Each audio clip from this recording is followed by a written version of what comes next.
আজকে আমরা চলে যাচ্ছি আমার ননসের বাসায়। হ্যালো এভরিওয়ান, আসসালামু আলাইকুম। সবাই কেমন আছেন? আশা করি সবাই অনেক অনেক ভালো আছেন। আমি আলহামদুলিল্লাহ ভালো আছি। তো ঈদের পরে তো বাপের বাড়িতে বেড়াতে চলে গেলাম। ওইখান থেকে আবার বড় বোনের বাসায় গেলাম। তো ওইদিকে ঘোরাফেরার কারণে আর আমার ননসের বাসা যাওয়া হয়নি। তাই আমার ননস বারবার ফোন দিয়ে বলতেছে যাওয়ার জন্য। তাই ভাবলাম ননসের বাসায় গিয়ে একটু ঘুরে আসি। তো যে বাবা সেই কাজ। এই তো রেডি হয়ে ননসের বাসায় যাওয়ার উদ্দেশ্যে রওনা হলাম। তো আমাদের বাড়ি থেকে আবার কিছুটা রাস্তা হাঁটতে হয়, প্রায় 4-5 মিনিটের মতো।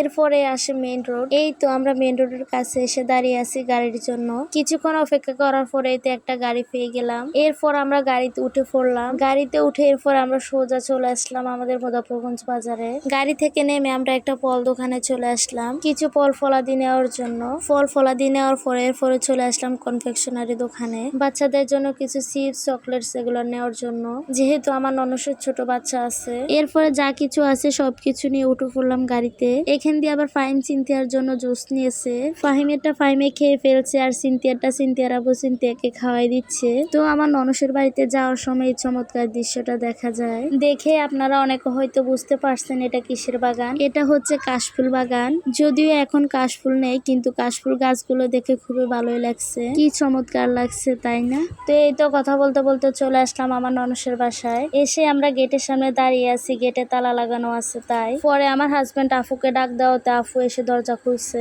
ওনাদের আসলে সামনের দরজা দিয়ে এতটা চলাফেরা হয় না, সেই জন্য তালা লাগিয়ে রাখে। পিছনের দরজা দিয়ে চলাফেরা কাজকর্ম সব। তো আসার পর আমাদেরকে শরবত ফলটল এগুলা কেটে দিয়েছে।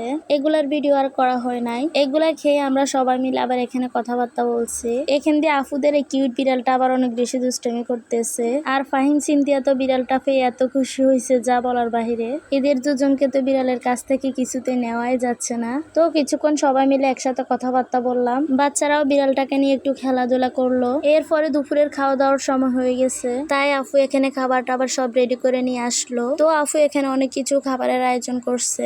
গরুর মাংস, মুরগির মাংস, মাছ ভাজি, ডিম ভুনা, ডাল এগুলা। যদিও ডালটা খাবারের মধ্যখানে আনা হয়েছে, মনেই ছিল না প্রথমে আনতে। তো এই নিয়ে আমরা আবার হাসাহাসি করছিলাম সবাই মিলে। এরপরে খাওয়া দাওয়া শেষ করে একটু রেস্ট নিলাম। একটু রেস্ট নিয়ে এরপরে উঠে চলে আসলাম আফুদের ছাদে। আফুদের ছাদ বাগানে বিভিন্ন ফলমূল, শাকসবজি, ফুল এগুলা থাকে। তো এগুলা দেখতে আমার কাছে বেশ ভালোই লাগে। তাই এগুলা দেখার জন্য ছাদে চলে আসলাম। আর এই তো দেখতেই পাচ্ছেন অনেক বড় একটা জাম্বুরা গাছ, আর মাশাআল্লাহ অনেকগুলো জাম্বুরা ধরে আছে।